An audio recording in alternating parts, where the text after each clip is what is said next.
Last week, the Israeli Minister of Military Affairs Benny Gantz made a two-day visit to Morocco. On Wednesday, Morocco and Israel signed the Security Cooperation Agreement during a ceremony attended by Gantz and Moroccan Defense Minister Abdellatif Loudi in Rabat. The agreement lays the foundation for security cooperation, intelligence sharing, and future arms sales between Israel and Morocco. The deal comes less than a year after Morocco normalized ties with the Israeli regime under a US-brokered accord, known as the Abraham Accord. In return, Washington recognized Morocco's sovereignty over the Western Sahara region, which has been at the center of dispute with neighboring Algeria. The North African countries have had strained relations for decades. Algeria cut diplomatic ties with Morocco in August, citing hostile actions and Morocco's normalizations of ties with Israel. Algeria holds Morocco responsible for leading a media war against the country, being involved in deadly forest fires and backing separatist groups. Moreover, Algeria has rebuked the recently signed security cooperation agreement between Rabat and Tel Aviv.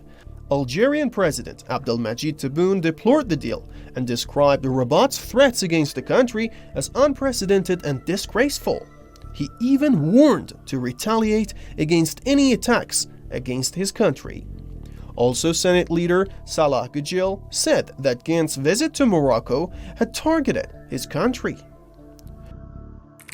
Well, as you know, the Israeli government, along with the United States, has been pushing for recognition among African countries and Arab countries as well. The so-called Abraham Accord has been imposed on several states, including the Republic of Sudan. Algeria has consistently resisted this type of pressure from the United States and from Israel. Morocco's agreement with Israel also drew condemnation from the Palestinians.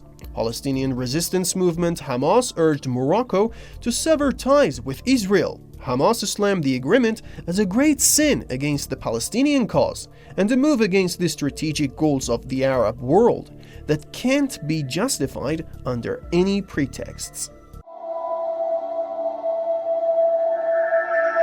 The dispute in the Western Sahara region has been a decades-long bone of contention between the two neighbors. Morocco annexed the vast Western Sahara region, a former Spanish colony, in the 1970s and has since been in conflict with the Polisario Front independence movement that seeks to end Morocco's presence in the region. Algiers, on the other hand, supports the Polisario Front that seeks independence for Western Sahara, which is claimed by Rabat as its territory. The border between the two countries has been closed since 1994. The statehood, just like every other African country that was colonized, had a right to establish their own government and their own sovereignty.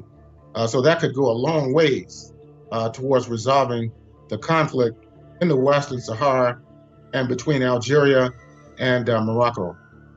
Following Morocco's normalization of ties with Israel last year, then US President Donald Trump agreed to recognize Morocco's sovereignty over Western Sahara, abandoning a long-standing US policy on the region.